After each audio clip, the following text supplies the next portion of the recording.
प्रतिनिधि हूं, उस क्षेत्र में हाथ तो था ही कांग्रेस का, लेकिन संग संग साइकिल भी चलती थी। वीडी भैया, मैं उस क्षेत्र से हूं जहां पर हाथ को साफ किया गया, साइकिल को पंक्चर की गई, और आज वही बहन आपके क्षेत्र आई है। ये जमाना है वंदे भारत का, वो आज भी साइकिल पर चलते हैं। ये जमाना है बुलेट ट्रेन का, वो आज भी साइकिल पर चलते हैं, और इस विश्वास के साथ मौज लेते हैं कि उनका जो गठबंधन है वो गठबंधन एक दूसरे की राजनीतिक सत्ता का समर्थन का गठबंधन है।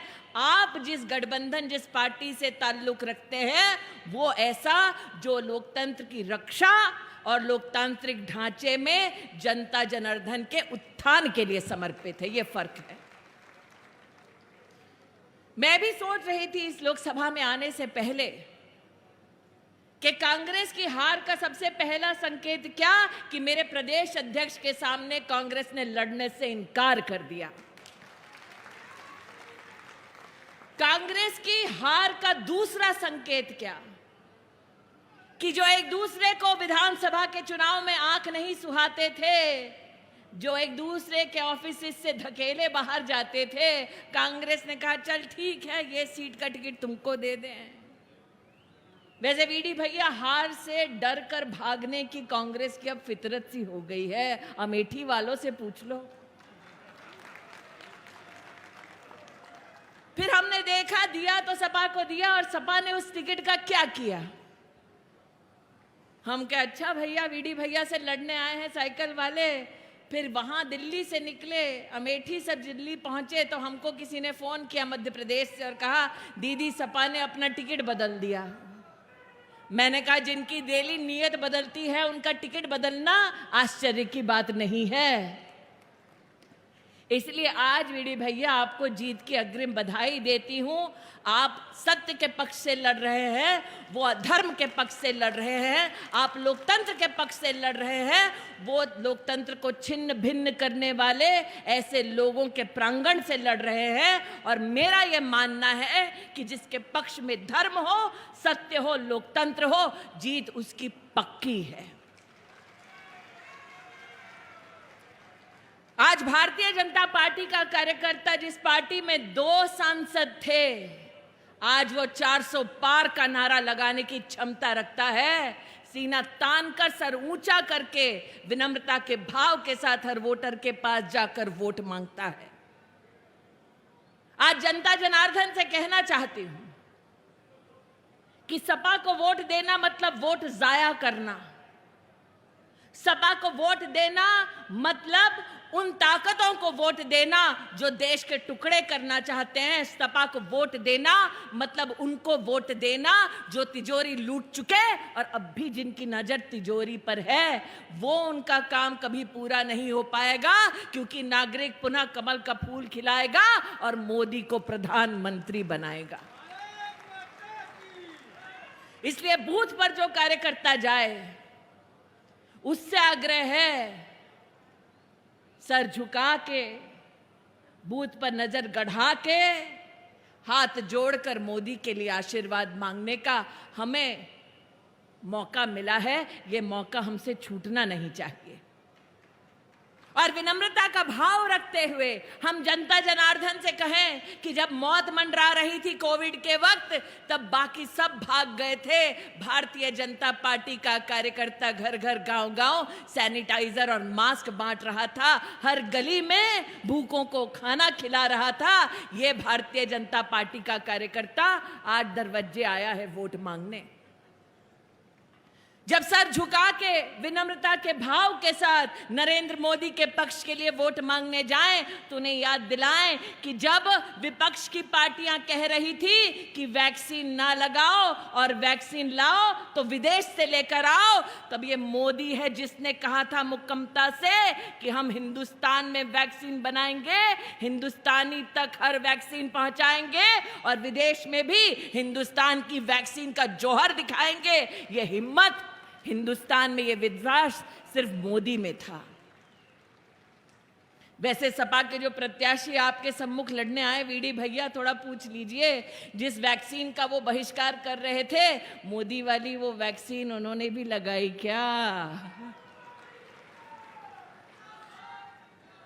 वैक्सीन उन्होंने लगाई, लेकिन चुनाव आया है, विपक्ष को अब इंजेक्शन लगाना है, हर बूथ पर कमल का फूल खिलाना है, वीडी भैया को जिताना है और मोदी को प्रधानमंत्री बनाना है। जब विनम्रता के भाव के साथ जनता के सम्मुख जाएं, हम सबको अभी कलेक्ट्रेट जाना, इसलिए संक्षेप में कहूंगी, जब विनम्रता के भाव के साथ आप हर घर जाएं, तब जनता से कहें, जरा दिल पर हाथ रखकर कहो, अगर मोदी नहीं होता देश का प्रधान सेवक, अगर कांग्रेस के हाथ में, लुटेरों के हाथ में बागडोर होती देश की, तो क्या हर गरीब तक मुफ्त का राशन पहुंचता? अगर मोदी नहीं होता तो क्या हर गरीब का बैंक का खाता खुलता?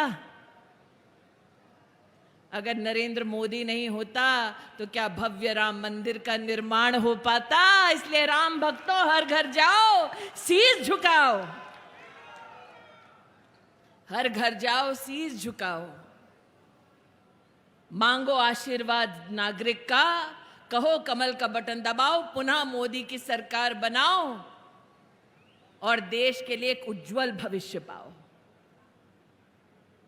आज मैं एक आहत मुद्रा में कुछ बोलने वाली हूं, बुरा मत मानिएगा पत्रकार मित्रों।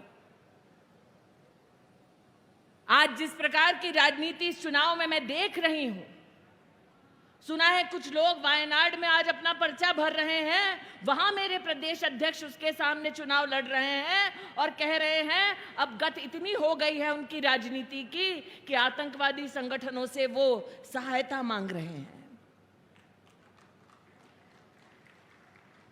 ये वो लोग हैं जिन्होंने भारत की संसद में भारत का बहिष्कार करने का दुस्साहस किया जब भारतीय जनता पार्टी ने कहा धारा 370 हटेगी। ये वो लोग हैं जिन्होंने भारत की सुरक्षा बलों से प्रमाण मांगा जब हमने कहा कि आसमान चीरकर पाकिस्तान में घुसकर हमारी वायुसेना ने प्रहार किया है दुश्मन के कैंपों पर। आज ये लोग अपनी सत्ता के लिए देश को धमकी देते हैं कि अगर मोदी फिर से प्रधानमंत्री बन गया तो देश में आग लग जाएगी। मैं राहुल गांधी से कहना चाहती हूं, कान खोलकर सुन लो, इस देश को पहले भी गोरों ने ललकारा था, इसी देश ने गोरों को धूल चटाई। इस देश को पहले भी दुश्मनों ने ललकारा था, इसी देश ने धूल चटाई।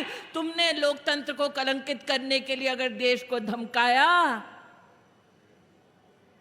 तो ये देश छेड़ता तो नहीं, लेकिन छेड़ा जाता है तो ये देश।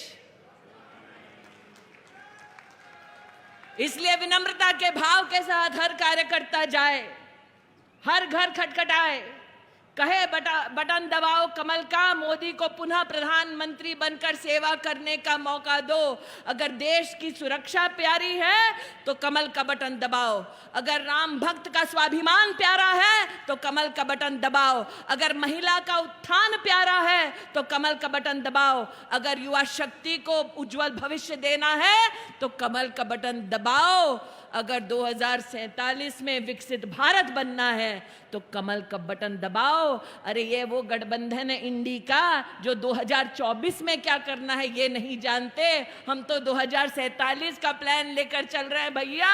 जिनकी नेता का कोई पता नहीं, जिनकी नीति का कोई पता नहीं और जिनकी नीयत मात्र लूटने की हो, ऐसे पक्ष को अपना वोट देकर वोट जाया ना करो।